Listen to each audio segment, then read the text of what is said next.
de l'époque. Et nous savons clairement que il ne parle pas d'un voile qu'on met sur la tête. Parce que les gens parfois prennent un texte hors du contexte. Paul était un juif. Et déjà, vous ne voyez pas les femmes juives se voiler aujourd'hui. Euh, Comment peut-il aller à la rencontre de, Jésus, de ce que Jésus-Christ dit? Alors, euh, nous l'avons tous écouté, hein. Donc nous avons tous regardé cette autre vidéo. Il commence à dire voilà, les gens parfois prennent un texte en dehors du contexte. Donc, il ne sait pas qu'il a pris le texte en dehors du contexte, ça il ne le sait pas. Après il dit, Paul était un juif. Paul était un juif. Et déjà, vous ne voyez pas les femmes juives se voiler aujourd'hui. Donc, moi je ne sais pas, je ne sais pas s'il lit la Bible. Je ne sais pas. Ou si, bon, je ne sais pas comment il lit la Bible. Je ne sais pas comment il lit la Bible. Paul était juif. Et déjà, vous ne voyez pas les femmes juives se voiler aujourd'hui. Après, il va ajouter cette énormité. Comment peut-il aller à l'encontre de ce que Jésus-Christ, voilà, dit? Donc, c'est ce qu'il dit. Mais, moi, je vous pose la question. Jésus a parlé de la circoncision comme Paul a parlé de la circoncision. Jésus, de son vivant. Est-ce qu'il, bon, vous avez écouté, bon, Paul a parlé de la circoncision. Jésus a parlé de la circoncision. Et je ne dis pas que voilà, voilà, Paul a reçu son enseignement du Christ. C'est une révélation. Il a reçu ça. Il a reçu la révélation du Seigneur Jésus-Christ. Donc, il a dit clairement. Donc, moi, je ne sais pas comment vous lisez la Bible. Comment est-ce qu'il parle à l'encontre de ce que Jésus-Christ dit? Jésus a parlé de la circoncision. Paul a parlé de la circoncision. Et beaucoup se sont opposés à Paul. Beaucoup se sont opposés. Donc vous aujourd'hui, bon, aujourd'hui vous validez ce que Paul dit, mais à cette époque, voilà, beaucoup devaient philosopher. Donc il devait philosopher, il devait être le premier à philosopher. Beaucoup ont boudé pour la circoncision. Les Juifs ont boudé.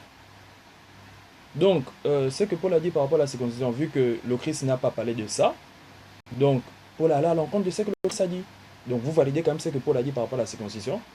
Vous avez vu la réaction des apôtres, vous avez vu la réaction des nouveaux convertis juifs, des nouveaux convertis juifs. Bon, ceux qui ont lu, hein, vous avez vu leur réaction. Vous avez vu leur réaction. Pourquoi ils ont réagi ainsi? Le Christ avait parlé de la circoncision, comme Paul a parlé de la circoncision. Et Paul a reçu cet enseignement de qui? Donc moi je ne sais pas. Comment est-ce que Paul peut aller à l'encontre de ce que Jésus dit? Le Christ a parlé de la circoncision. Paul a parlé de la circoncision. Et cet enseignement-là ne vient pas de Paul. Cet enseignement vient du Christ. Donc, il a reçu la révélation de Jésus-Christ. Il n'a pas été enseigné par un homme. Il a dit clairement, mais moi je ne sais pas comment vous lisez la Bible. Paul était juif. Et déjà, vous ne voyez pas les femmes juives se voiler. Toutes les femmes juives, donc, ont accepté le Christ. Quand vous allez en Israël, les femmes juives ont accepté le Christ. Vous êtes sûr? En Israël, voilà, le christianisme, c'est la religion phare. Mais moi, je ne vous comprends pas. Il joue au philosophe, il joue au grand philosophe. Nous savons clairement que il ne s'agit pas d'un voile qu'on met sur la tête. Après, il joue au philosophe. Mais il s'embrouille dans sa philosophie. Donc, nous allons aller d'abord dans Galate. Bon, ceux qui ne savent pas, nous allons lire quelques passages. Galates chapitre 1, verset 11-12. Je vous déclare, frères, que l'évangile qui a été annoncé par moi n'est pas de l'homme, car je ne l'ai ni reçu, ni appris d'un homme, mais par une révélation de Jésus-Christ. Qu'est-ce que vous ne comprenez pas? Qu'est-ce qui est dur? Qu'est-ce que vous ne comprenez pas? Pour l'appeler la circoncision, beaucoup se sont opposés à lui.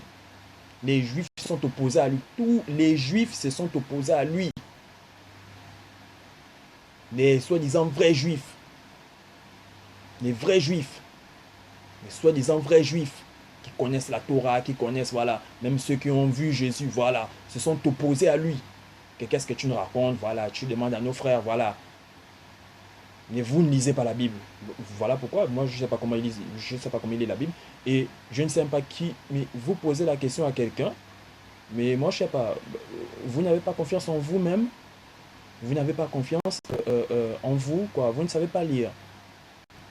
Vous posez la question, voilà, voilà, on va poser la question au frère, il va nous répondre. Et il vous enfume. Il va raconter des bêtises. Donc, même lui-même, il ne comprend pas ce qu'il dit. Même lui-même, il ne comprend pas. Il se pose la question. Paul était juif. Et déjà, vous ne voyez pas les juifs se voiler aujourd'hui. Donc, les juifs, donc, quand vous allez en Israël, ils ont accepté la religion face au christianisme. Ils ont accepté le Christ. Donc, vous allez dans les synagogues, vous allez voir l'évangile de Matthieu, vous allez voir l'évangile de Marc, vous allez voir les évangiles dans les synagogues. Et moi, je ne sais pas comment vous réfléchissez, je ne sais pas. Je ne sais pas comment vous réfléchissez. Comment est-ce qu'il parle à l'encontre de ce que Jésus dit? Donc, parce qu'il a parlé du port du voile. Et lui, il a complètement affirmé, nous savons clairement que il ne parle pas d'un voile qu'on met sur la tête. Donc, il connaît clairement. Nous savons clairement, donc, ils connaissent clairement. Mais après, les gens parfois prennent un texte hors du contexte. Mais il ne sait pas que c'est lui qui a pris le texte hors du contexte. Donc voilà, je vous déclare, frère, que l'évangile qui a été annoncé par moi n'est pas de l'homme. Car je ne l'ai ni reçu, ni appris d'un homme, mais par une révélation. Qu'est-ce qu'une révélation? Qu'est-ce qu'une révélation? C'est une révélation, frère. Qu'est-ce que vous ne comprenez pas? Qu'est-ce qui est dur? Une révélation de Jésus-Christ. Donc, allons-y, vous allons encore voir. Bon, nous allons aller dans 1 Timothée. 1 Timothée chapitre 2, versets 5 à 6. Car il y a un seul Dieu et aussi un seul médiateur entre Dieu et les hommes, Jésus-Christ homme, qui s'est donné lui-même en rançon pour tous. C'est là le témoignage rendu en son propre temps. C'est là le témoignage rendu en son propre temps. Continuons, je ne vais pas... Je lis seulement, là je lis seulement. Je récite même seulement. Lisez. Car il y a un seul Dieu et aussi un seul médiateur entre Dieu et les hommes, Jésus-Christ homme, qui s'est donné lui-même en rançon pour tous. C'est là le témoignage rendu en son propre temps. En son propre temps. Continuons. Voilà. Celui qui a compris, c'est bien. Celui qui n'a pas compris, enfin, c'est bien aussi. Allez-y lire. 1 Timothée chapitre 2, versets 6 à 7. Qui s'est donné lui-même en rançon pour tous. C'est là le témoignage rendu en son propre temps. Et pour lequel j'ai été établi prédicateur et apôtre. Je dis la vérité, je ne mens pas. Chargé d'instruire les païens dans la foi et la vérité. C'est tout. Donc, si vous n'avez pas compris ça, je ne comprends pas. Tout chrétien doit, voilà. Vous ne pouvez pas passer à côté de ça. Vous ne pouvez pas dire que vous êtes des chrétiens, vous passez à côté de ça. Ouais, je ne comprends pas. Je ne comprends pas. Donc, Paul était juif. Aujourd'hui, vous ne voyez pas les femmes juives porter le voile. Donc, en Israël, les Israélites ont tous accepté le Seigneur Jésus-Christ. Il n'y a pas de synagogues. Donc, dans les synagogues, on trouve l'évangile de Matthieu, on trouve l'acte des apôtres. Les juifs lisent ça. C'est ça. Vous êtes sûr? Mais bon, enfin. Et je sais pas, la personne qui lui a posé cette question, moi je sais pas, hein, je sais pas. En tout cas, ça ne s'arrête pas là. Regardons une autre vidéo, écoutons ce qu'il va nous dire.